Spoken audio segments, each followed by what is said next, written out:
Hello, folks. Sorry for getting disconnected here. We made a few introductions and announcements. I'll run through them quite quickly just to catch up with time here, but thank you all for joining us online. My name is Nan. I just joined the team very recently, and I'm taking the place for Kristen, who is on maternity leave. She was able to give birth to a very happy, healthy baby girl earlier last month. And with that is as well as Bernice's retirement. So she typically provides phase 2 updates for the project, and she won't be joining us anymore because she's on her happy retirement now. So congrats to her. And with that, I will begin roll call. Okay. Bill, great. Chris? Online? Connie? Danny? David? Dee? Elma? Elsa? Ed? Helen? Yay. Thank you. Isa? Jesus? Great. Thank you for joining us online, Jesus. Justin? Marissa? Melissa, I think I saw you online. Thank you for joining us. Terry is here in person as well. Thank you. And then we have some new members who are joining us from the Design Review Committee. That is going to be Damone Jordan from Cristo Ray.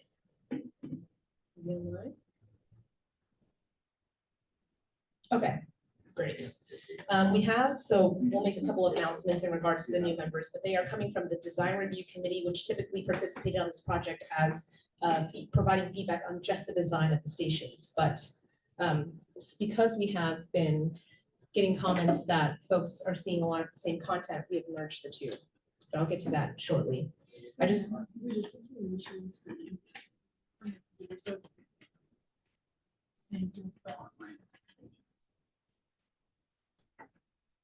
Sorry, folks, we have technical issues, so just bear with me for a moment.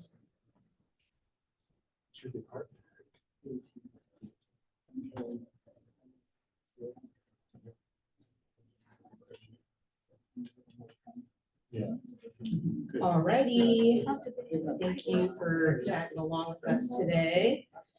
I do want to give a quick update on some engagement we've been doing for the CWG in order to acquire some of these new members, and then I'll start talking about other additional changes we've made to the overall CWG structure in order to accommodate the new members and get to know you all a little bit better. So earlier this year and a little bit of last year, we started engaging with students. We've got some participation from San Jose State University and Santa Clara University students. They are each in their respective CWG groups, being the downtown Dearborn CWG for San Jose State University, and then Santa Clara CWG for the Santa Clara student. We've also been really leveraging our stakeholder toolkits, which are for spreading awareness of the public meetings as well as recapping them. But the importance of the toolkits is making it easier for people to share about the meetings as well. Questions about that, or have you guys seen those? Yeah. Yes, great. We are also planning to hold meet and greets with the CWG members at the end of this month and early next month as well. I'll talk a little bit about what that looks like and what the purpose of that is in the next slide, in a couple of slides. Are there any other recommendations that you have for us in order to spread our engagement as well as gain participation for the CWG? I know that speaking with David earlier, we wanted to connect with some of the business organizations, which we have to have them join this meeting as well. But yeah, I just wanted to hear some thoughts in the room immediately if you guys have any. If you don't, then you can have my email here on screen. You can definitely share that at a later point. Any folks online who want to provide recommendations? All right, then we will go ahead and move on. So just want to debrief very quickly. We have new members, so that makes a couple of changes to the CWG structure, but not a huge amount. So just to reiterate, the new members are folks from the Design Review Committee. They are now considered CWG members rather than DRC members. The only folks who remain DRC are city staff. So their participation remains to provide us feedback on design to ensure that our designs moving forward align with the city's future vision and goals. We have also added student representation, as I mentioned earlier, from San Jose State University and Santa Clara University. We also want to make sure that we understand that they are on pretty tight schedules because they have lots of deadlines, tests, and projects. So they can't always be at the meetings, but rest assured, we will make time to connect with them so that they have the same material and content that you all do at the regular meetings as well. The roles and responsibilities involved, as always, you'll be project liaisons to your communities, providing recommendations to us based on what you've heard from your community, as well as spreading awareness and updates to your communities as well. The CWG term is for 4 years, ideally to foster and hold onto that historical context knowledge of the project and be able to engage more adequately with that knowledge as well. It allows you all to get to know each other and be involved in the project more holistically. We definitely request that you inform us anytime you can't make a regular meeting, just because at the end of those 4 years, we do try to look at the roster of your attendance. And if your attendance is pretty low, in the addition of you not letting us know that you're going to be absent at some of the meetings, we will try to engage with you, understand if you want to remain on the CWG or not. And if you do not want to, if you don't have the capacity to, then we will probably ask for a recommendation of a replacement for someone who may have the capacity to do so. We will also request that you be available for follow-ups and phone calls if needed, just because lots of content is being shared in these meetings constantly. So if there are other discussions or other questions that you want to have with us, we want to be able to catch you beyond these meetings and be able to hold those conversations. For the meetings that we expect you to be at, for the meetings we expect you to be at, we have 4 regular quarterly meetings. They happen every 3 months throughout the year. Those are really important because those are where we provide major, huge updates to the project and anticipate that you'll be able to share that with your communities as well. The interim meetings are very ad hoc and very sometimes spontaneous. So if you are unable to make those, we completely understand, but encourage you to join those as well, and those will all be hybrid. We will anticipate holding one-on-one and small group meetings as needed and or desired. These are particularly important to us because we want to build an understanding of each other on an individual level so that we foster a long-term relationship beyond this project. And that's really important to us to create a form of communication between us and the communities we serve. And we want to be able to give you access to us as well. So I think these small groups meetings will be able to give us the room to talk about things beyond this project. Any questions or concerns before we move forward? Particularly on the attendance. Just a question, was this presentation sent before, or will this be shared with us? It was sent before to the CWG members last week, and it will also be uploaded online. Okay. What day last week? I'm sorry, just so I could review my emails again. It was sent on Friday, but Stephanie, is that you speaking? Just want to confirm. Yes. I don't think I have you as a CWG member, and so we send them out to our CWG members the week before, but not to the members of the public. Members of the public get access. I'll double check with Jesus then. Thank you. Okay, thank you. Alrighty, so I mentioned earlier the CWG meet and greets. So this is a screen cap of the bookings page on Outlook. Essentially, I'm hoping to use this as equivalent to Doodle, where you select 2 or 3 of the time slots that you are available for, send those to me, and then I'll be able to coordinate with all of the calendars of myself, Brent, and some station leads so that we can meet with you all. So I'll be sending out a link sometime next week where you guys can click on this, select time slot of the date, provide your name, your email, and if your phone number if you'd like to, so that we can reach out to you. And then we'll be able to schedule some time with you so we can have brunch, lunch, or coffee. And again, the purpose of these meetings is really to foster a really important long-term relationship beyond the project. If there are recommendations or concerns about how to use this, I can always coordinate time with you. There will be further instructions involved in the email after this as well. And if you have recommendations of something else you would like to use, whether it be just a back and forth determining your availability, then that works as well. And we want to come to you with these meetings, so a place you want to meet, you're comfortable with, your favorite coffee shop. Make it easy for you all. David and I had a good walk a couple of weeks ago. We have that in mind, just kind of a smaller meeting, get to know each other, talk about things that you want to talk about on a more intimate level. Yes, just to reiterate for folks online, Brent was just mentioning that we want to come to you. So if you want to schedule a meeting at a place that's close to where you work, live, and play, then we would love to come to you and make it easier for you to join us at these meetings. So just let us know. And are there any other questions or concerns online, in person? In person, it's nice to see Brandy. Hi, how are you doing? Good. I'm back on All the right, project. thank you. Maybe working on this, yeah. Okay. All right, so I do want to do a quick member report out. There are some new questions on screen. I'm just very curious about whether or not you've been able to update your communities and provide them with information about the project. If you have not been able to do that, or if there's any gaps in that, how can we support you in streamlining that update and providing disseminating information? And if you have been able to update them and provide them with information on the project, what have you heard from your communities about that? I'm going to start with folks in the room.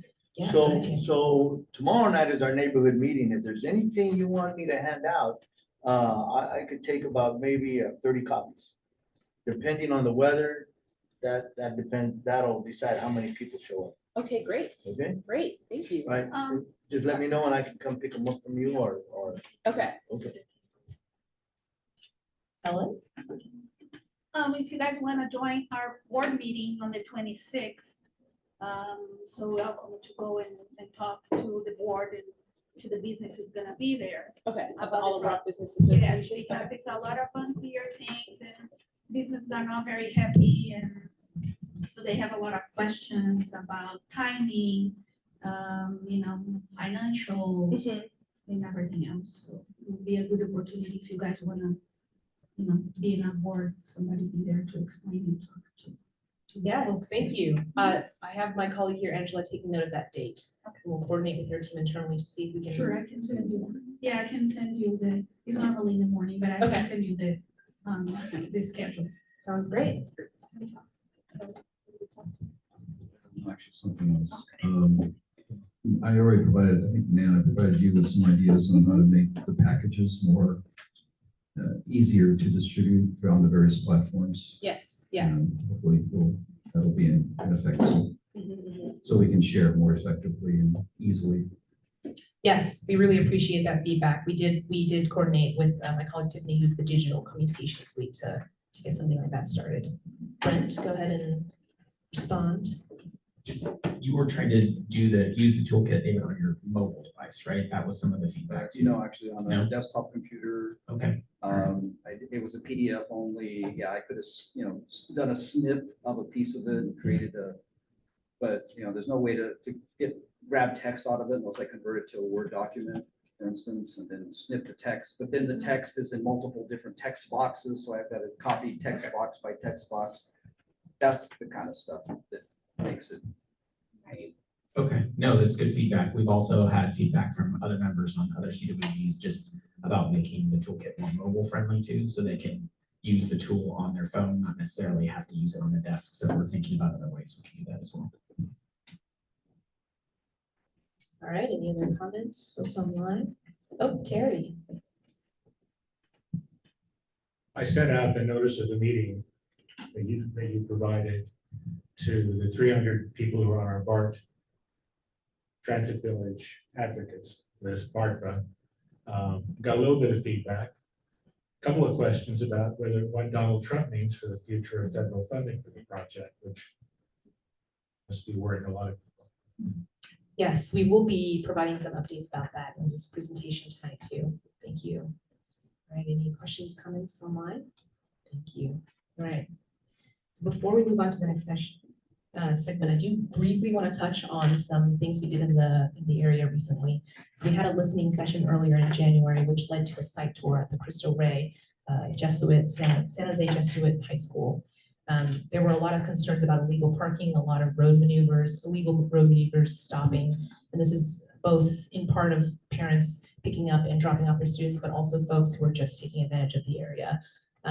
And so we went out there to take a visit with the staff from City of San Jose, as well as VTA staff from the Access Study Team to really understand the damages as well as the concerns and the lack of resources that the school is really experiencing out there. And so some of the steps that we took forward, which are mostly relying on the City of San Jose right now, Department of Transportation, is they will be coming back out to the site within the time span of 6 to 8 weeks. So a little bit about within 2 months to do iterative site visits and analysis of the area, and then reconvene with the faculty at Cristo Rey. So we will be maintaining communication with them during that process to ensure that some of the concerns are being acknowledged and met. Did you have anything that you would like to add, David, about this experience? Best left unsaid. It's not VTA's problem. I got an unpleasant response from one of the DOT silos today. Yes, yeah. Not the school safety silo, but another silo, and it was an unacceptable response. And we'll let the school safety people see if they can do better.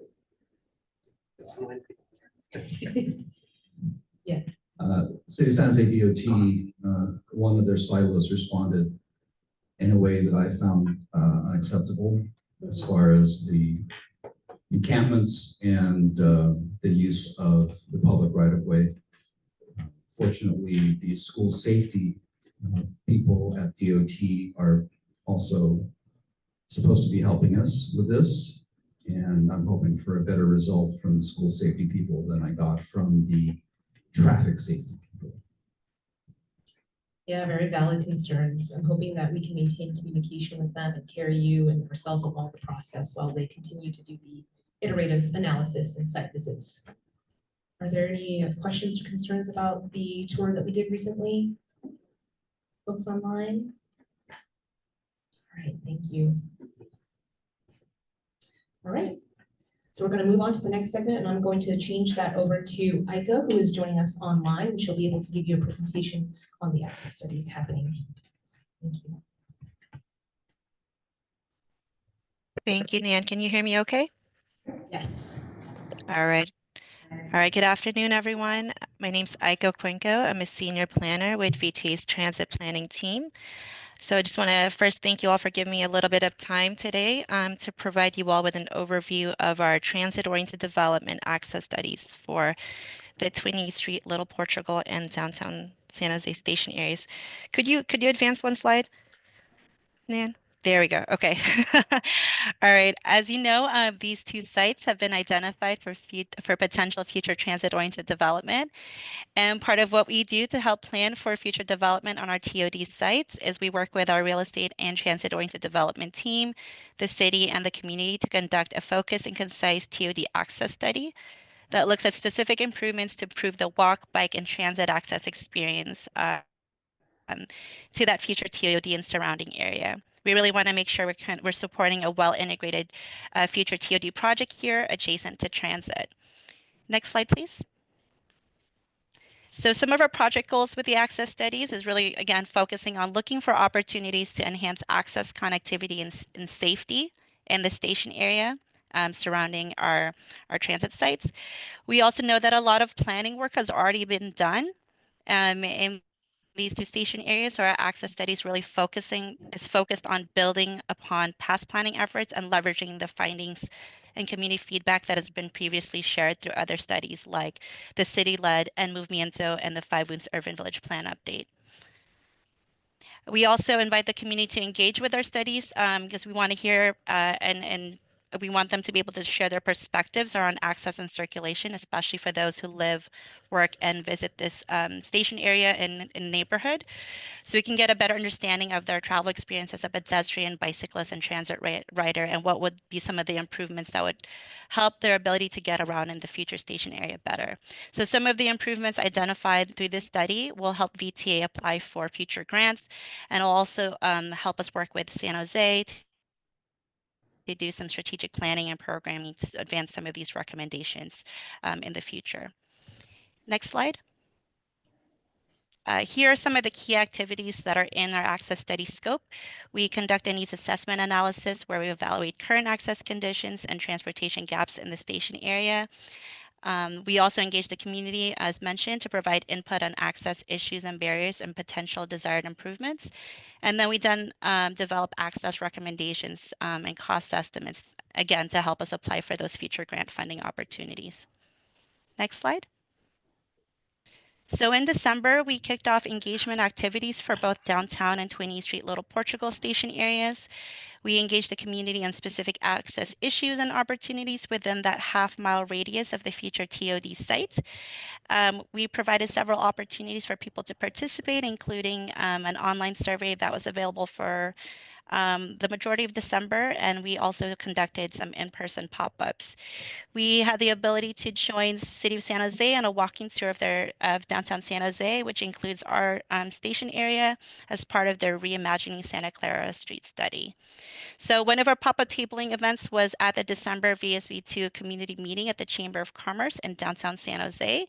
If some of you were able to attend that December community meeting and you engaged with our planning staff at our access study tables, or you visited any of our other tabling events or completed our survey, just really want to appreciate you taking the time to provide some valuable feedback to our team. Next slide, please. Also in December, we held engagement events for the 20th Street Little Portugal station area. Our engagement approach here is a little bit different in that it's a bit more streamlined. We really wanted to leverage the recent engagement efforts led by the city through their other efforts, like the End Movimiento and the Five Wounds Urban Village Plan update. So for this station area, we conducted an online survey, and we also held pop-ups at the Mexican Heritage Plaza during their Fiesta Navideña event, East San Jose Carnegie Branch Library, and also the Roosevelt Community Center. So as Nan mentioned, we also had the opportunity to join that site visit to Cristo Rey High School. That we found that site visit really helpful for our team to kind of hear about the current access and circulation challenges that are being faced by the school. Our team is also able to observe the school drop-off times to kind of get a better sense of the challenges associated with school traffic and congestion, which we'll also consider as part of our access study. Next slide, please. So I just wanted to share a snapshot of some of the community feedback that we received through our engagement process. As you can see, there are some similarities between the comments that we received between the two station areas, such as desire for upgraded bicycle facilities and improved sidewalk conditions. But there's also some site-specific feedback that we received, such as the ones for 20th Street Little Portugal, where folks commented on the US 101 freeway posing as a significant barrier to pedestrian and bicycle connectivity through the station area. Next slide. So just to wrap up, we just wanted to share that we're now working to develop draft access recommendations for these two TOD sites. We will then be developing a prioritized list of those recommendations, which will be captured in a draft report that we're hoping to have available by the end of the month. I'm happy to answer any questions. That concludes my presentation. Thank you. Thank you, Echo. I'm going to go with folks in the room first. If you have any questions. Nope. All right, folks online. All right. Well, thank you so much, Echo. I am going to share the project email on the chat so that if you do have any questions or concerns afterwards, you are welcome to email. I'm going to send my mic over to Eric from the City of San Jose to present on our next topic.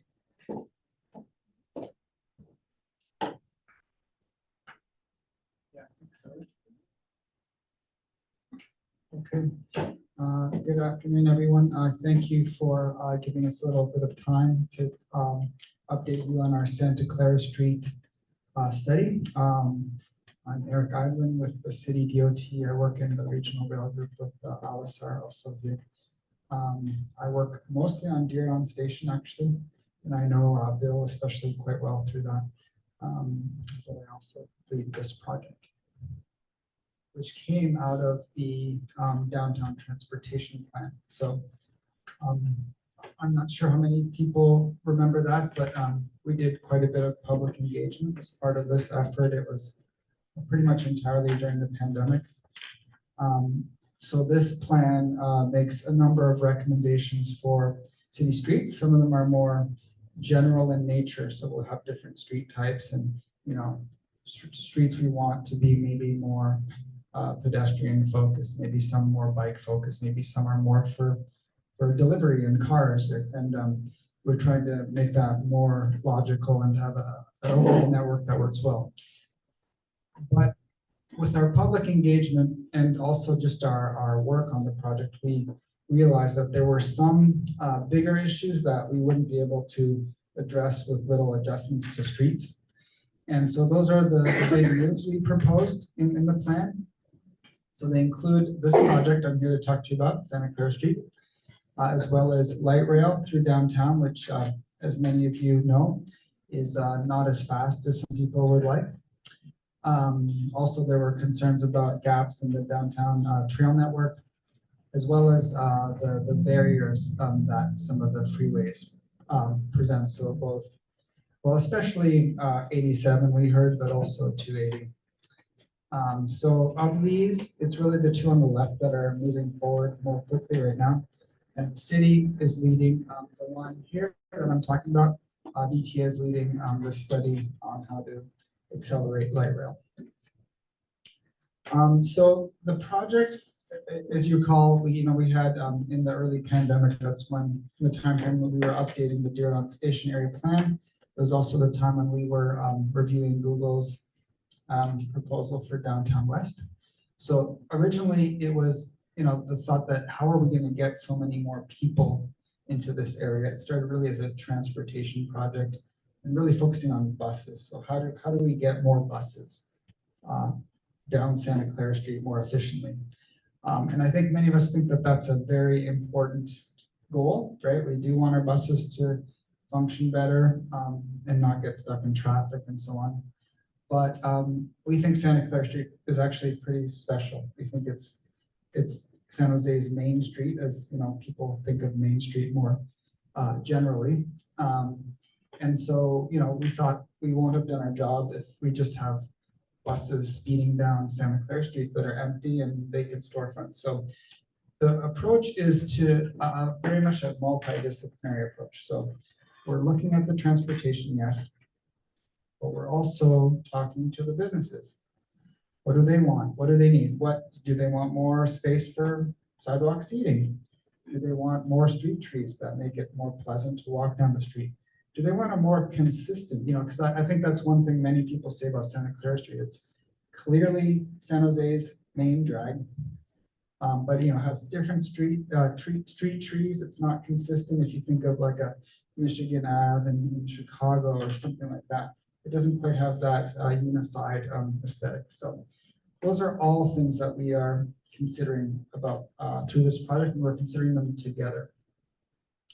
So the project is a little bit, it comes quite close to here, but it's really west of Coyote Creek, going all the way to Deer Station and really Stockton, so where the Whole Foods is over there.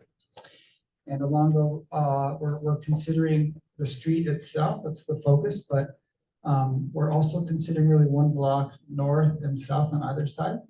The reason we're doing that is because, we're trying to compete, we're trying to balance some competing desires for how we use not a lot of space, right? Santa Clara, in some places it's pretty wide, but if you get down to like First, it's not that wide. And so we're gonna have a hard time accommodating everything that people want. But one option is on these side streets, maybe they're pretty wide, maybe we have a little bit of extra space. So let's say we do take out parking on Santa Clara, maybe we can replace that on one of those perpendicular streets. So that's why this, the same thing for loading too, right? Loading is something we need to accommodate. It's absolutely essential. So being able to look at those side streets is important. Same thing with garbage, right? That's another big issue, the dumpsters and so on. So the area, I think, but just some of the major destinations along the corridor.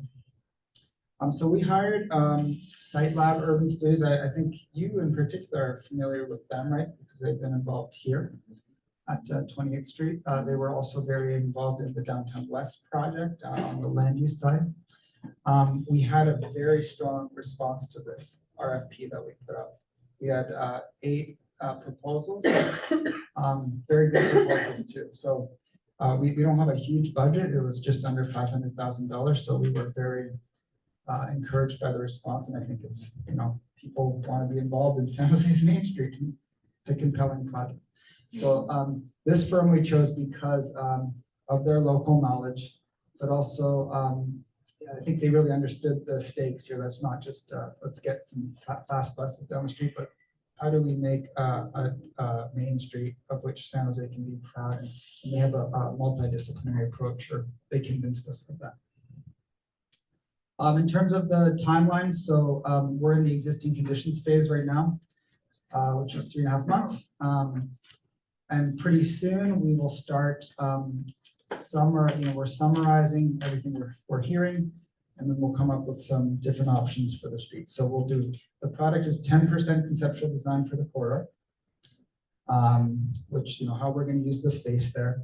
Also some recommendations about, facades, street trees, consistency for what segments, maybe some things about the bus stops. And one thing we think we can do, one place we think we can get more efficiency or more space is by consolidating elements on the sidewalk, right? So maybe right now the bus shelter is very separate from the trash and from other things. So if we maybe come up with some designs that incorporate that into one thing, we can improve how the sidewalks work. So maybe we don't need more sidewalk space, but if the sidewalks are less obstructive, that can achieve the goal that we're looking for. And then after that, this propose and assess phase, we're going to go into the design refinement, which is about 4 months. All in all, a 1-year process. And we're doing, we haven't really started the public engagement too much. We're talking right now as part of the existing conditions more with the key businesses, other key stakeholders. But the engagement will start pretty soon. So, and so, like I said, the main focus is this 10% conceptual design for the street, but we're also sort of planting seeds for future projects. Okay, so just like the downtown transportation plan, this project was proposed in there. We're also going to propose small projects for sites along the corridor that we think are either very important today, but could be enhanced. So like City Hall is one of them. I think people recognize City Hall as very important part of San Jose. You turn on the evening news, you see the rotunda. It's recognizable. The plaza, though, I think a lot of people feel it doesn't have enough shade. It's too hot. So there's some ideas there. Same thing with what they did underneath the 87 viaduct. So this is generally viewed as a real barrier. This art installation is an improvement, but is it enough? So same thing with some little things like Lightston Alley here. We think, this is very much, this is the heart of the LGBT community. These signs are very loud, very sort of stay away, right? That's sort of the message. They're out there for cars. And so, what could we do there? Could we maybe change the direction so that you don't need a noise? Or, could you do some design that's, anyway. So just to give you an idea, and then of course, some of these are about, the relationship to SJSU. How do you make that gateway better? So anyway, this part of the project is really just planting seeds for future efforts. All right, and the one I do want to mention is, these are so small, I'm sorry. This one, the Alameda, the triangle there where the Formula One cars used to turn. Anyway, we think we could do more with that pretty big piece of land. So I think that is all I have. So with that I'll take any questions you have. Danny. Maybe first. I've got the mic. Yeah. So En Movimiento has on the books right now a plan to take away one lane in each direction from Coyote Creek eastward. Is that still in plan? I'm not. To dedicate 2 buses only, no private One vehicle lane. use. 1 eastbound, 1 westbound lane on the Santa Clara from Coyote Creek eastward to the foothills. In the En Movimiento plan. Yes. I'm not the expert on En Movimiento, but I believe that is the case. Yes. I can say we are not starting this project with the assumption that's what we will do there. The section you are studying. Yeah, we really want to, like I said, we want to balance all of these considerations to the best we can. Good to hear. Hopefully you're in contact with Peter Rice. Yeah, Pete's a good, close colleague. He's He's the one who currently holds the plan that has 2 lanes being taken off. Private use. Yeah, he's involved in this project too, but not main stuff. So this is the first time Plata is hearing of this. So Peter Rice has hidden from us before, and he's hiding now, because we won't support that. Traffic here is bad enough. When what's gonna happen at the Orchard Supply and that property up there, when those are built, there's no way with 1 lane dedicated for buses, those people are gonna get out onto Alamo Avenue. Traffic is backed up enough from 680 all the way to the foothills at times in commute hours. With no controlled left-hand turns, it's gonna be even worse. You're not helping us, you're hurting us. In all fairness, it's not his Yes. section. That's right, that's right. No, that's true. I know that. And what I mean by you, I mean the city Department of Transportation, not you. Don't ever take anything I'm saying, looking at you personally. I do have one thing to say about making more room on the city streets. You can't put trash receptacles next to VTA bus shelters like is what's happening on 7th Street across from Horseman. That just creates blight and filth, because the homeless don't just use that for trash, right? And that affects our children that get off on at that station, and our parents that walk through that area with their children before and after school.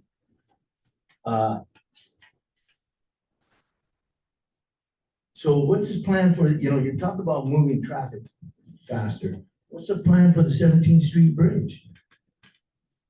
So that is Okay. at the project boundary. Conveniently, it's not in your. Do you know, Alice? I'm sorry to put you on the spot. Yeah, I mean, DOT did a design for the bridge replacement to a 65% level. San Jose DOT did do design up to 65% for the bridge replacement. We are now working with VTA to understand the tunnel, what the diameter, what kind of tunnel is going to be under that bridge. So we paused the design until we know for certain Right. what that tunnel looks like. Right. Good. That's good, because I remember the water district wouldn't let that bridge be demolished because of the creosote in the piles underground. And when you move those piles, you're gonna kill everything downstream. The other thing I want to say is VTA removed all the trees on Alamo Avenue when light rail was coming years ago, and they never replaced them, never. At the time, it was 7-1. Which section are you talking about? BRT. No, light rail. When light rail came, when light rail was proposed, up and down Alamo Avenue, BRT. No. Bus Rapid Transit. no, light rail first, and Oh, then, first, okay. Yeah, it was Yes. proposed first, yeah. Yeah, it was. proposed Right? first. right. So, now, I only have 2 more things. Danny, I just There's no wanna, room for, there's no room on the side streets for parking. When you remove parking on Santa Clara Street, we already found that out with BRT. Thank you, sorry. thanks, Danny. I just wanted to keep us on schedule, Yes, but I appreciate all of your I'm comments. good at pushing things back. concerns. I will go ahead and share Eric's email, and if you have questions or concerns afterwards, you can definitely reach out to him directly. But in this moment, I'm going to transition over to Brent so he can share. Do we have anyone online? And- No. Or Tiffany? No That folks one? online. All right, Brent, take it away. All right, thank you all. I'm going to be giving our phase 2 update tonight in place of Erica. Her family commitment tonight, so you'll be hearing a lot from me. Great, moving forward here. Wanted to bring you all up to speed on kind of the 3 main things that the project's focusing on right now. Focusing on cost savings to address our $700 million to $1.2 billion plan. We've talked about these cost savings with you all before. We'll be giving you some updates tonight on those. We have been working with our existing contractor and with the contracting industry to look at other ways we can expedite maybe contracting on the project or put different packages together and build the project in the tunnel that's within the budget that we have.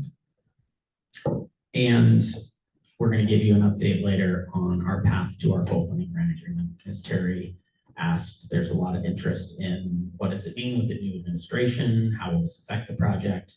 But what's important is that that is needed before we kind of release or approve of the tunnel work beginning, what we call stage 2 as part of our CQ2 project. So get into a little bit more on the details here.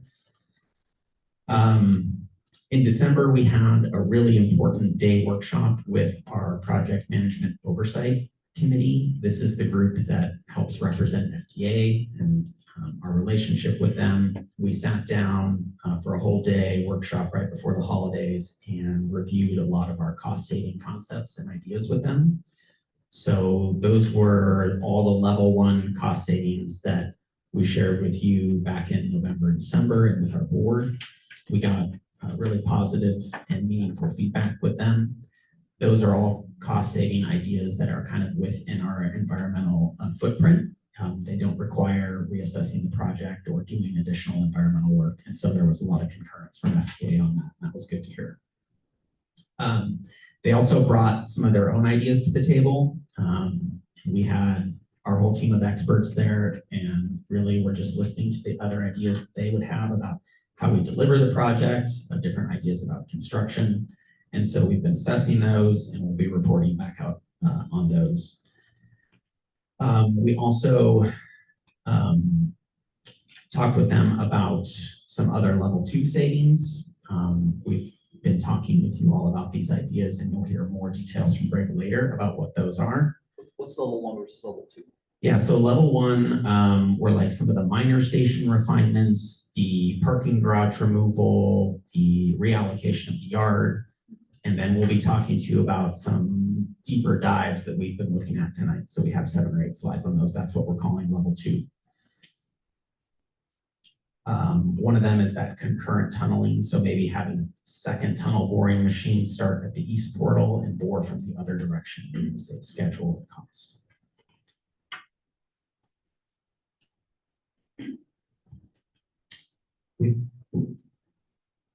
Since November, we've also been actively working and hosting meetings. We call this our contracting task force. So this was a strong recommendation from our board in November to look at different ways to potentially put together packages for the project, different sizes, different scopes, maybe different delivery methods. And we've had a task force that's meeting very regularly, made up of our team. Our general counsel is part of this task force. Outside expert counsel as well is assisting us. And then our auditor general also has a subject matter expert, Gall Ziedler, who is part of the task force as well, that's been providing feedback and ideas from a more independent perspective. So they've been looking at whether or not we move forward currently with our current contractor, KST, to build the tunnel. They've also been looking at other options as well. They've been trying to assess whether we off-ramp or what KST. That's an option that we have in our contract to say, hey, we want you to just continue doing certain work, but not build the tunnel. And we're going to go back out to the industry and maybe look for another contractor to do that. So that's a decision that our board is going to have to make in the near future.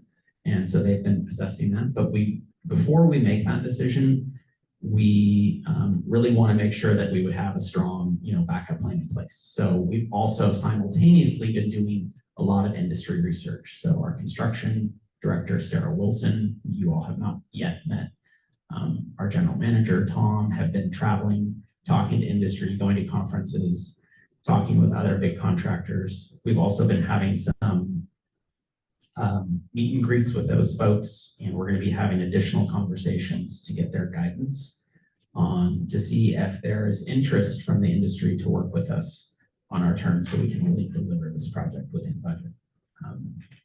So we hope to have some more updates on those discussions in March and April. for you all at the next meeting. Now, to get to the schedule and our full funding grant agreement, which is on everyone's mind, I'll cover that first here. So that's this box down here in green. This is our orange bar here. So we had intended to submit our readiness application, it's called, in April of this year. And we set that deadline for us once we received the commitment from FTA back in June for the $5.1 billion, which is a huge commitment from the federal government. We said in April, we're going to work towards submitting this application. We've received some pretty direct feedback from our federal lobbyists over the last 2 weeks. We've had quite a few meetings with them, getting their guidance. They came to the board meeting last week and gave a presentation to the board. If you really wanted to hear it firsthand, I recommend just watching their 10-minute presentation from last week, but I'll give you the synopsis here. What they really delivered to the board and to the VTA team is their advice is that this project is not the first project that is submitted for an FFGA within the current administration. And so we're really thinking about what that means for the project. Their recommendation is that a project in another state, potentially a red state, go first. There are some other projects in the pipeline in Utah and Florida that are very close to the top of the list, like ours. And it's their recommendation that a project in another state submit first ahead of us. Allow FTA to kind of work through some of this new guidance and new ideas that are coming from the current administration. So we don't have new exact dates for what our current FFGA schedule is. We're going to keep you all in the loop, but it's likely going to change, and it's going to be a little bit more flexible in the coming months. There has been other progress that has been made since we've had this last meeting. There was a large decision made by the board back in December for the tunnel boring machine launch structure. That is a critical path item to build that structure, so we are ready to launch the machine. And we gave an update to the board also last month. And I believe today or yesterday, we actually gave the contractor the notice to proceed on that structure. So that was a critical item that's beginning. And I'll talk a little bit more about that construction work that's going to ramp up this spring. Any questions? Or thoughts? No. Folks online? All right, thank you. All right, I'm going to pass it to Greg. Greg's going to walk through some of these new cost savings with you all. Thanks, Brent. Yeah, as Brent mentioned, we've got kind of level 1 and level 2 cost savings. You can see the items on the top of the list are level 1. Those total about $300 million or so. These are ones that we've kind of already talked to you about. We've already implemented as part of our program changes. They've reduced the size of the station head houses slightly, brought some of those back of houses facilities, to different varying positions within the VTA properties. We had a lot of discussions with BART to get some of those requirements modified a bit. And we've done some other things with contract methodology where VTA would supply some materials instead of having the contractor do them. So those are all level 1. Right now we're in the level 2 phase because we did not hit our $700 million with level 1. And so level 2, we're still looking at additional savings. We haven't quite got there yet. We're not sure if the level 2 savings will get us to $700 to $1 billion or so of savings that we need to meet this funding gap. But I'm going to give you a little bit of an update on these task force A, B, C, D, and E today. The one that you're probably going to be most excited about and interested about is task force A. So we'll talk a little bit about that first. We did the same type of criteria to evaluate these different scenarios. We looked at the cost, we looked at the environmental commitments and what we need to do. We looked at ridership forecasts, any additional right-of-way, other third-party engagement, what BART would say as the operator and maintainer of the facilities, and then also with you. You guys are important, and so that's part of our evaluation criteria. So this is what we're calling Task Force A. This is concurrent tunneling from the east, and so what this would do would provide for a second tunnel boring machine that would launch at the east portal, which is just south of the existing Berryessa station. We would launch that TBM and go underneath 101, and the 28th Street station would still be the exact same place it's at now, but we would go back to a different design of the station. So right now, it wouldn't be stacked, it'd probably be side by side, but the station platforms would be on the outside instead of the inside, just like Milpitas. So if you've been Milpitas, you got the trains on the middle and the station platforms on the outside. That's what this station would look like. So if we go back to like the 2020, 2021 version of what we had, that would do a cut and cover construction technique. Whereas the current design, the large diameter bore goes right on through, and then we essentially have shafts on either side. And then it's the same type of station design as downtown in Dearborn for the center platform. So those are two scenarios we're looking at here with this task force A. This is a cross section. So this is the large diameter tunnel boring machine. This goes all the way through. We provide the head house for the station. We've got the switchback escalators here, then another escalator and staircases that come down to the platform. The platform here is in the middle of the tracks.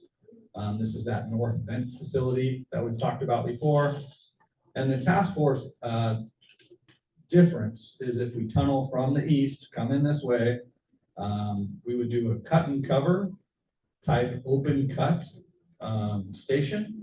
That station would have the side platforms, but the tunnel diameter is a little bit smaller. It's about 8 feet smaller or so. And so we're able to actually bring it up a little closer to the ground surface, so we don't have to go down as deep. So there's some savings there associated with that. And then the access is similar to, I think, what was presented to you previously, which is kind of a straight run escalator down, kind of in one orientation. So instead of the switchbacks that we currently have in the drum configuration, we'd have kind of a set of escalators that come down to those platforms, just like Milpitas. So this does have some impacts in this area. You know, we're going to be excavating a little bit more material here. We have a little bit more truck traffic, both at the east portal as well as 28th Street. We don't know exactly how many trucks we would have. That would be more, but there would be a little bit more, most likely. There are trucks that are going to be needed to excavate the current diameter. I mean, there's going to be some truck traffic out there, but this one does open things up. Another thing this does also is we used to have a lot of these facilities, BART infrastructure facilities, these items out inside the tunnel.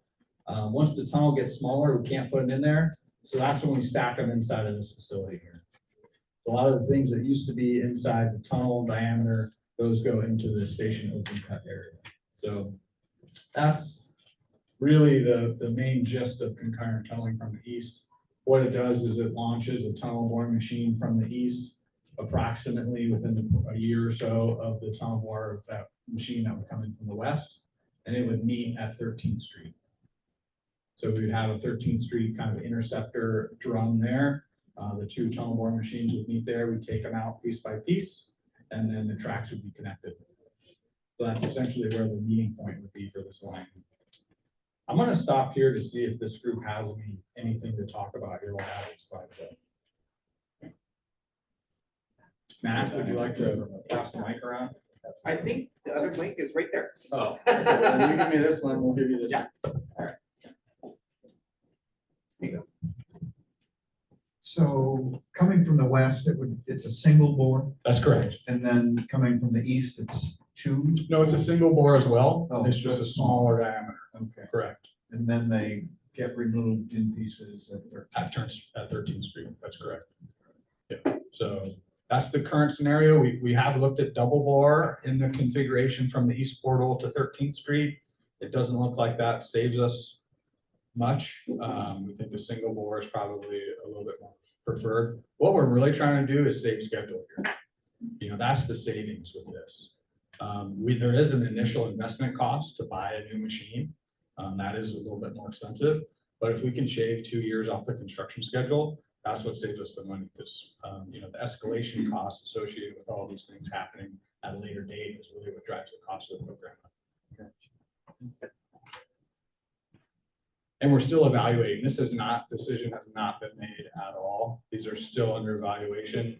This is just kind of hot off the press type of stuff. We've been looking at it for a while. We just wanted to give you guys an update of where we're at. So cut and cover is at what, 900 feet, 1,700 feet? A little bit, maybe 900 to 1,000. The platform itself is 700 feet. We don't want to go much bigger than the platform. So there might be a little bit more on either side of the platform width. And I don't have that specific number, but I can give it to you, David, if you want. With that cut and cover, is there any way to move anything in the infrastructure building into Yes. the ground? Absolutely. All that stuff goes underground. So all those things I talked about, we used to have out here in the station, as well as the things that we talked about up here, those all kind of get buried inside of this cut and cover facility. I guess I missed that when you said that originally. Yeah, so that does help kind of the plaza configuration. We do have one vent stack that comes up, and there might be a small building that we'll need for maybe the bike storage. It might have some things, but a lot of things get moved out back in here.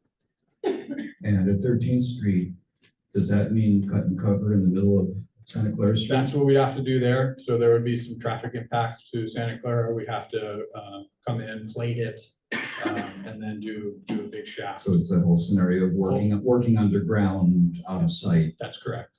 Yeah. So we'd come in, do the ground improvement, plate it, get it all plated so traffic can go over it. Then we'd come in from the side and excavate it all out, build a whole structural configuration where those two tunnels could meet. And then we start pulling the machines out when they get there.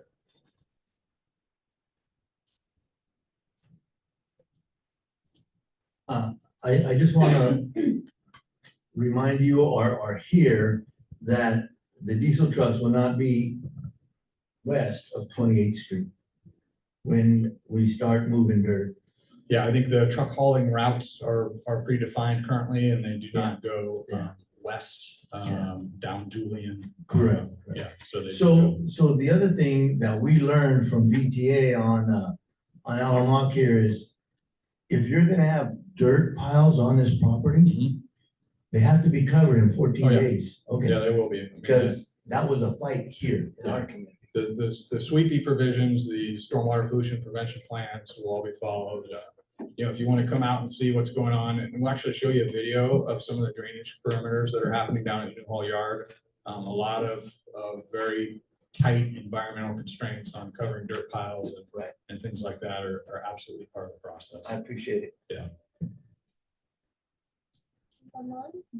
Any other questions from anybody online? No? Okay. Terry? Yeah. Okay. Thank you, Greg. Yeah. All right. Another phase 2 or level 2 analysis we're still doing is going through various options at the yard. We're reconfiguring some of the track work geometry in here. The maintenance facility, which is this big blue building, that's a very expensive part of the program. We're trying to consolidate that a little bit, maybe move it to a different position. So we're kind of looking at a couple different configurations here. One of the main parameters that we've got is the parking garage over here. We're trying to do the same thing that we did at 28th Street, try to pull that parking garage out of the program and put together a surface parking lot. The way we can do that is by shifting that blue building that I showed you earlier out to the other side of the facility, maybe making a little bit smaller with the potential for a future expansion. And then BART's been working with us on the total number of trains that can be stored out here, kind of coming back with some slightly modified train counts so that we can get surface parking out here and not have to build that parking garage. That parking garage gets very expensive. So this is another one. We've got a meeting with the Santa Clara community tomorrow, and we'll be presenting some of these things at that time as well. We are at option F on this one. That's, I think, we already went through numbers 1 through 100 or so. Not quite, but we did do a lot of options over the last 20 years with BART on a variety of different positions. But right now we're at option F and H. This is a new one that we've kind of consolidated a little bit more. This is one that's draft at this point. We need to review this with BART. But this does provide some of the things that BART's asked for based on our most recent discussion with them as of a few weeks ago. This is kind of a blow up of that parking garage facility. Right now, the garage is here at the end of the line. Hopefully we can turn this into a parking lot instead of the garage and save us some money. Another task force that's happening is additional interior tunnel build out. So right now the facility looks like a kind of a fairly large bridge structure inside of the tunnel. We're looking at maybe consolidating that into a more efficient facility with a backfill or kind of soil down here. We've looked at trying to reuse some of the muck down in that area. We're not quite exactly sure how much of it we can use, but that's things that we're working on. There is a large requirement for smoke and ventilation exhaust. So this area, we can't just fill it all back in. There's a lot of things that have to happen, including airflow through this tunnel. So those are some of the things we're working on. Task Force D is various structural concepts. We're trying to make the structure a little bit more efficient in various different places, but those savings only came out to a couple $1 million at the places we're looking at. So we're still going to move forward with them, but it just isn't quite getting us that 700 million that we're really targeting. And then also muck offhaul. So there's a few different scenarios for hauling this muck out of the West Portal facility. We're looking at utilizing some of the train service that comes out of there right next to New Hall Yard, using the UP lines, maybe bringing this material out to the salt ponds. There's an environmental program out there that they need fill. I think you all maybe we've discussed that before, so we're still investigating that.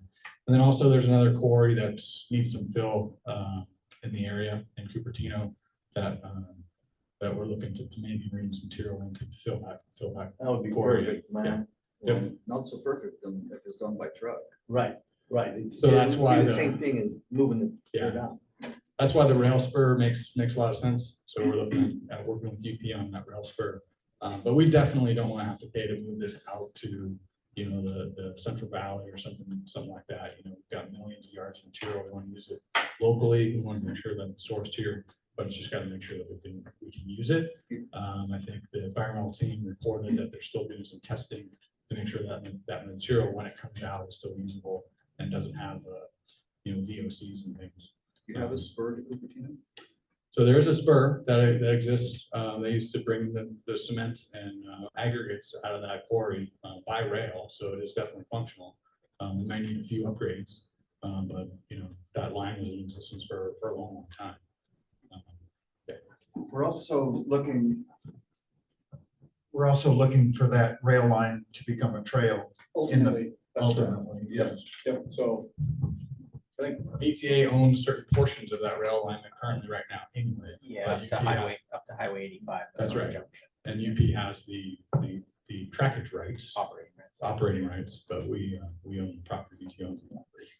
Along our Masona corridor, the light rail corridor, that's the spur. Yeah, so there's well, it's not used, as Greg said, but there's a spur along VTA's Visona Light Rail corridor. Goes over 85 and out to the corridor. So that's kind of what's happening there. Any other questions? Again, none of the decisions have been made on this. We're kind of rolling it out. We still have more work to do. But if you guys have any feedback, we certainly can take that feedback from you now or later. Terry just brought something up about potentially using the fill to elevate the Five Winds Trail. And even Bill, I was thinking about the Three Creeks Trail because it needs to be elevated in certain portions. But of course, you have a timeline you're working on, but it's a timeline that's out a few years still. Something to consider using the muck or the dirt in nearby places. And that's part of the dirt hauling program is probably going to be used.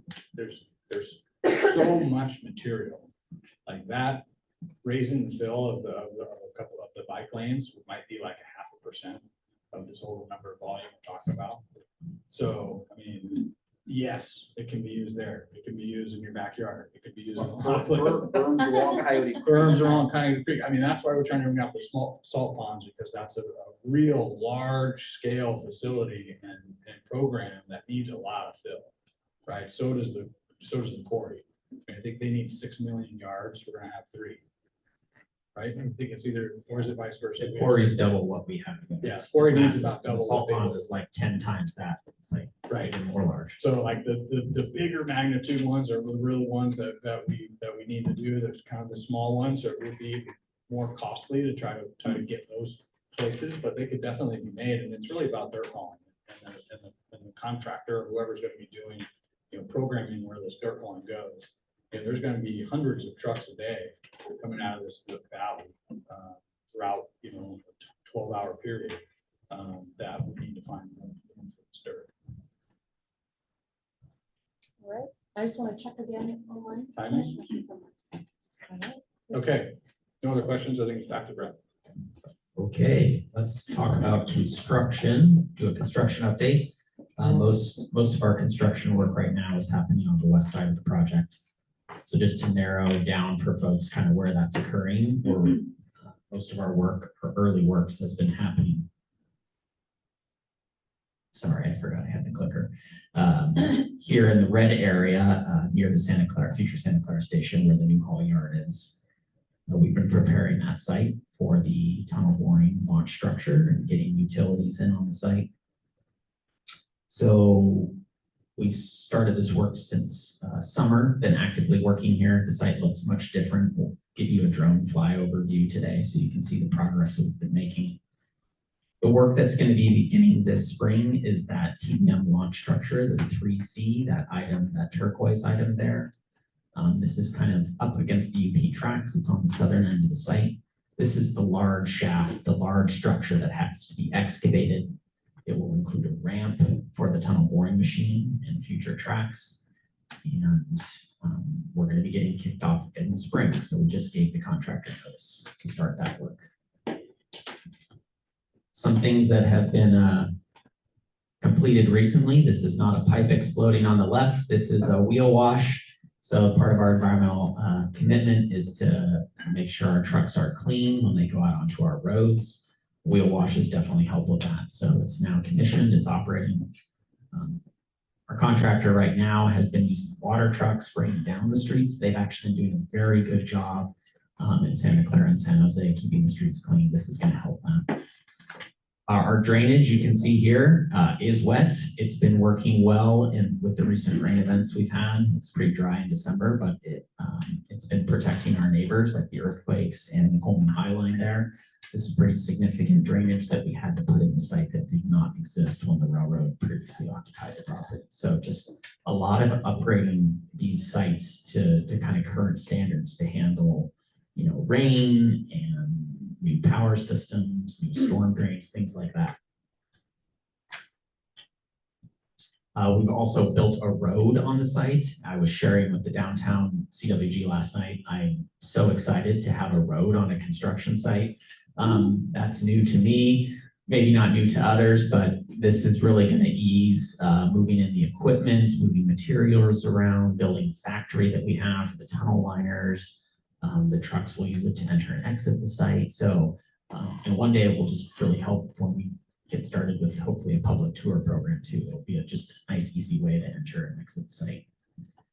And then you can see on the right, just the contractor installing some air lines. These are lines that are used for mechanics, to use air tools to fix equipment and things like that. So they've been putting in all the necessary infrastructure out there.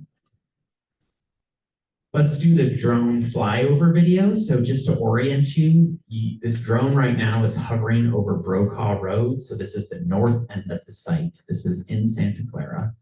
On the right side is Caltrain and Union Pacific, and on the left side is Coleman and the airport. So we're going to fly south through the site over the new road.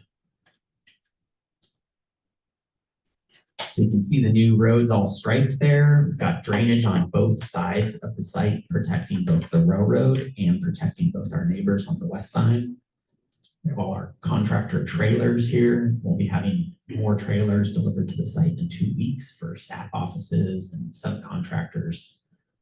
The whole site has now been graded. So there was a lot of places where we had to bring in material or move material on the site to make it level. We've been working on this fence on the left side as well, and we're going to be putting in, currently working on a new fence to help protect the earthquakes practice field as well. You'll see that coming up here on the left. So this wide open area is where kind of a lot of the muck storage will be, where the concrete factory, tunnel lining factory will be. You can see that's the earthquakes practice field there on the left. So we'll be putting up a kind of a visual screen to help the players so that they can practice. We have our stormwater filters, or Baker tanks as we call them, that helps filter out all the sediment before we put it in back into the storm drain. So all that sediment is filtered out. This is the new entrance off Newhall Road. So there's two entrances to the site. We have guard shacks at both, protected entrances. This is right behind the earthquake stadium here. So there's a new pad and everything. This has all been poured. So a lot of progress in the last 3 months since we last showed you a drone flyover. So I think every quarterly meeting we'll do another flyover so you can kind of see the progress. And then in the next couple of weeks too, our contractor is going to be installing some time-lapse cameras on the launch structure itself. So we'll be able to see the excavation and the structure in real time. So that we'll have some updates on that in the future as well. So beginning in March and April, the launch structure work will begin. There'll be a lot of mobilization over the first few months. We'll be installing a temporary noise curtain to help protect our neighbors on the west side of the tracks in Santa Clara. There's a couple of communities pretty close to this site. And then at this site, we're also going to be beginning double shift work. So there'll be a lot of night activities for this work. And we'll also be doing some Sunday work as well. So we're going to be letting neighbors in the neighborhood know that work.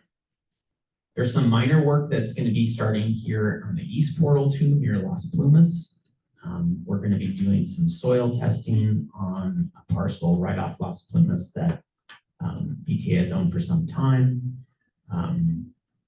We actually just got access to the parcel today, which is good. I was talking with David about that earlier today.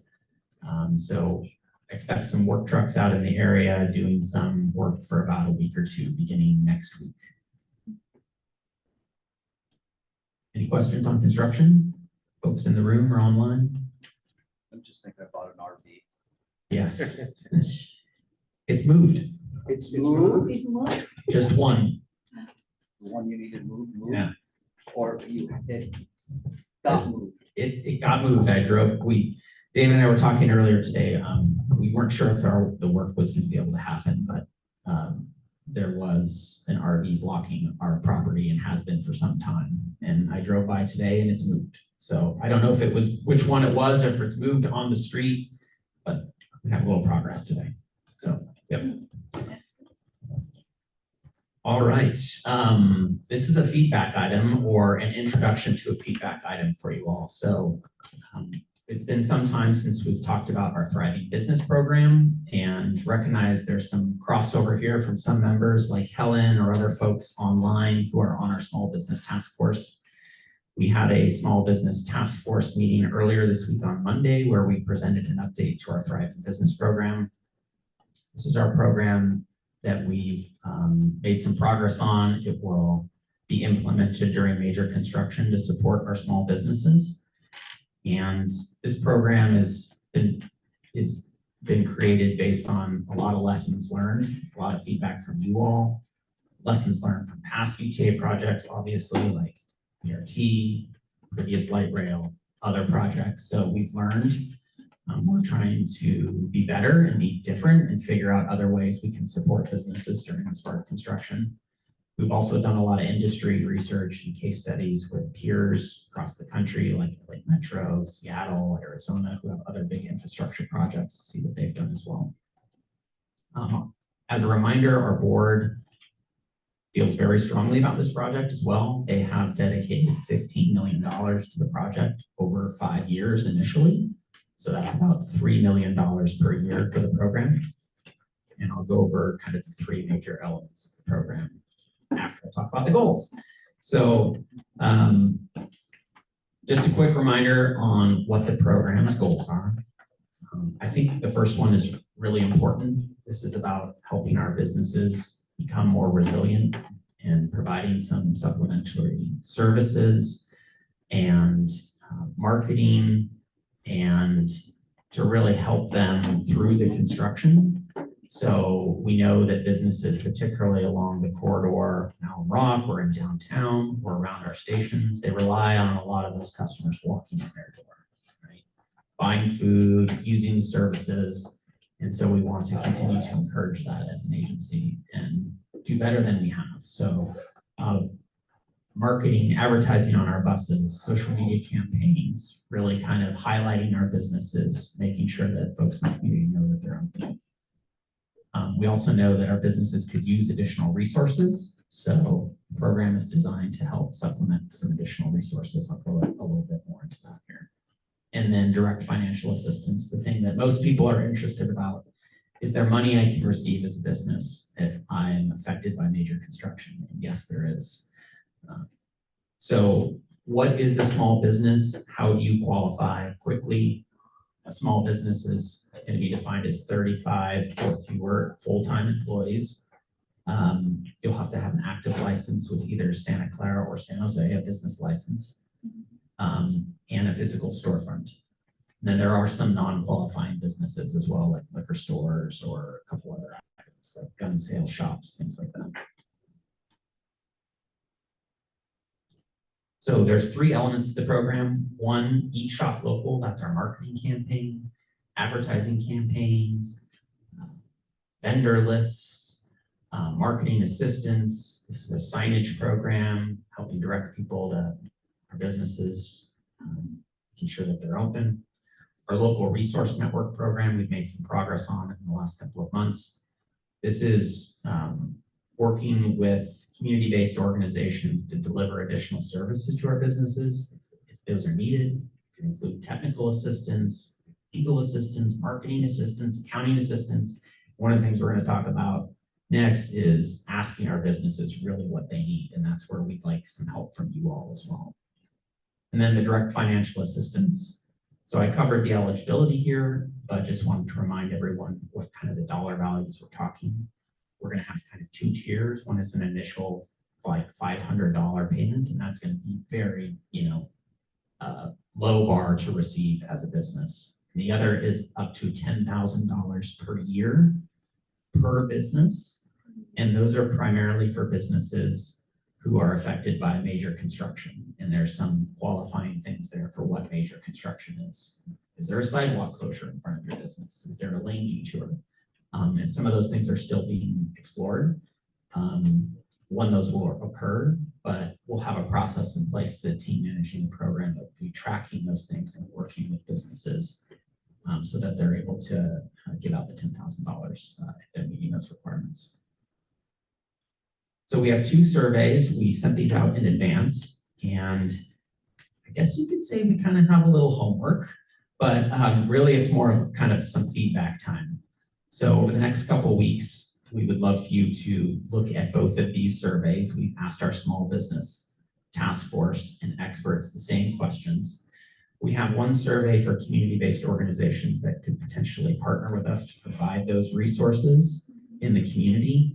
We want to know what capacity they have, what technical abilities they have, what experience they have, if they have any other ideas for us on how we can improve our local resources network. So this is a survey specifically for CDOs. And then second, a survey for small businesses themselves. So what would you need during construction? How does your business operate? What are your hours? Any logistics we need to be aware of? Things that they may need to support. And we have definitely heard from some of our CDO partners as well that they want to help us deliver this information. So the information we've provided to you in advance, if you could please review that, but keep it close to your networks, keep it within your networks. We're not distributing these widely yet out to the community. That's going to happen in a couple months. But we're looking for your feedback as kind of experts to help refine these. And once we're done with that, we're going to translate them into multiple languages and then get them out into our communities in a couple months. I guess I just covered most of this. So each survey is about 10 to 12 questions max, and opportunity to provide some input there. So over the coming weeks, you can send some feedback to Tiffany. Tiffany's in the room with us today. She's our lead on this program. There's already been some interest in maybe having a third week. So I think the week beyond the 24th would be okay. So like 3 weeks from now to provide some feedback would be great. We do need to do a pencils down at some point so we can translate the surveys into other languages and get them launched out into the community. We'll check in with you all in a couple weeks, see how you're doing, see if you have any questions.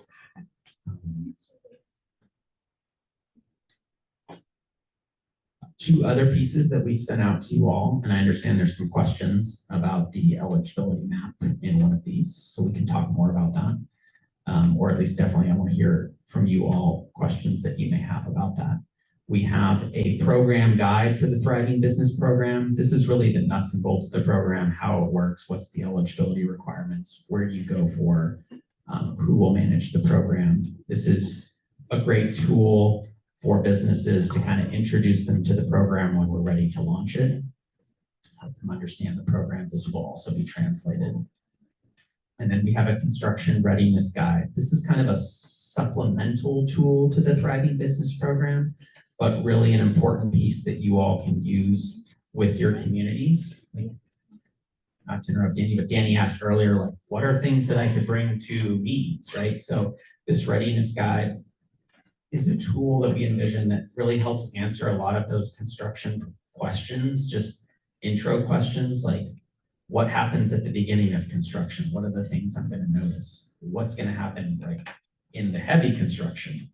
Are there going to be trucks? Is there going to be demolitions? And then what happens after construction, which I know seems like so far away, but we also wanted to have a little bit of information in there as well. So feedback on these, the readiness guide and the program guide, I would say are probably like second priority to the surveys. So if you had to focus on one or the other, focus on the surveys because we want to really start to collect that information. That's going to help build out our local resource network program. So we can begin to do, we're eventually going to do a competitive RFP for that program to help VTA manage that program. So we really need the feedback so we can build out the scope for that program. So questions on the guide or questions? Just real quick before we jump to questions, all of this material was emailed to our CWG members as well. So for folks online, you don't have a physical copy, but you should get it in your inbox. And if you do not have that, feel free to email me or Tiffany, and we can get that sent over to you, CWG members. Thank you. Helen, questions? Tiffany, when did you send the survey? Because I don't remember seeing it. The materials should have came in with the email that I sent out on Friday towards 4 to 5 p.m. It came with the presentation and everything else.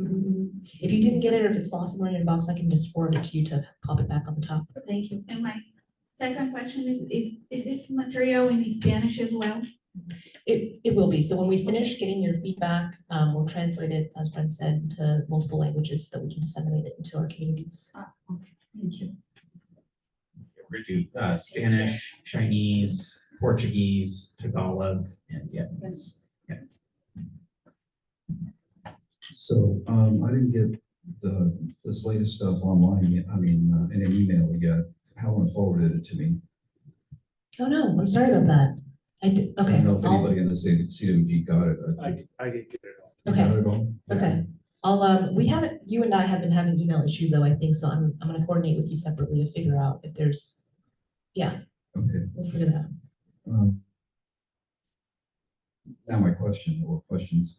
So as part of construction and whatnot, VTA is putting out noise gathering machinery. You're putting out dust gathering data machinery. You're looking at vibration gathering machinery, for lack of a better way to put it. Can VTA also take a baseline over a period of time of vehicular traffic, both on East Santa Clara and East Julian Street? And I would go as far as to say McKee and Alum Rock also, at key points like 33rd Street over in Allen Rock, 33rd and Allen Rock, 24th to 26th in East Santa Clara. And then likewise, the same at McKee and East Julian. And I'm saying this because that's one way to assess the before and after effects of construction on vehicular traffic at least, and its impact on, or if it decreases, obviously its perceived impact on the businesses, or felt impact on the business, real impact on the businesses along East Santa Clara and Allen Rock in the vicinity of the 28th Street with Portugal Station. So I would take this as a to-do item to see if you can, if VTA can indeed do baseline studies at some points before construction starts, and then monitoring it once construction starts, and take those numbers into consideration on the I don't know what the legally approved term is. I know compensation was not politically correct during the BRT timeframe, but grants is the right term, the term that was used. Also, is that 10,000 per year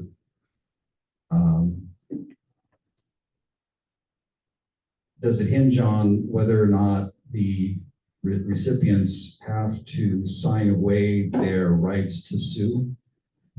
I'm going to defer to Brent. So I'll take the traffic question first. So I think last meeting we talked about this year we'll be having more engagement on our traffic management plans. So we'll go into detail about those baseline traffic requirements with the community that you're asking about. So assessing the traffic. We've done that already on the west side before construction started to kind of create like a baseline as you referred to it.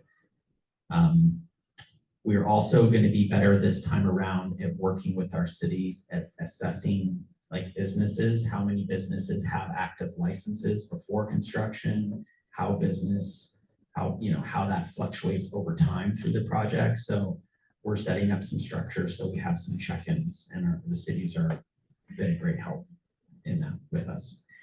And then the third element is the $10,000 is meant to have a much lower barrier than it did at BRT. So we are not going to be asking people to open their books or provide receipts.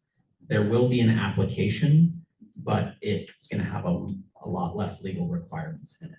Yeah. So not all the details are totally refined yet, but the bar will be lower. There are still some requirements you have to meet. You do have to be in an area that's affected by certain major elements, like I talked about. Like there does have to be a change to your status quo, and we'll be tracking that over time. We'll have a process for it. That's why I would say taking baseline measurements east of 24th versus and west of 24th to see how many people are diverting away from the remaining, from 24th to Highway 101. And likewise, 33rd Street, each side of 23rd at Allen Rock, and the equivalent on McKee and East Julian, to see if people are diverting. Yeah. And potentially costing those businesses essentially between 24th and 33rd business. There are some preliminary ideas. I don't know what they are off the top of my head, so we'll note it. Have the team note it. We'll get back to you. We'll definitely follow up. Any other questions on Thriving Business Program? Yeah, okay, this is really quick. Along with the sophisticated methods you're gonna use to create recordings for movement and stuff like that, are you gonna put air sniffers at the different construction locations?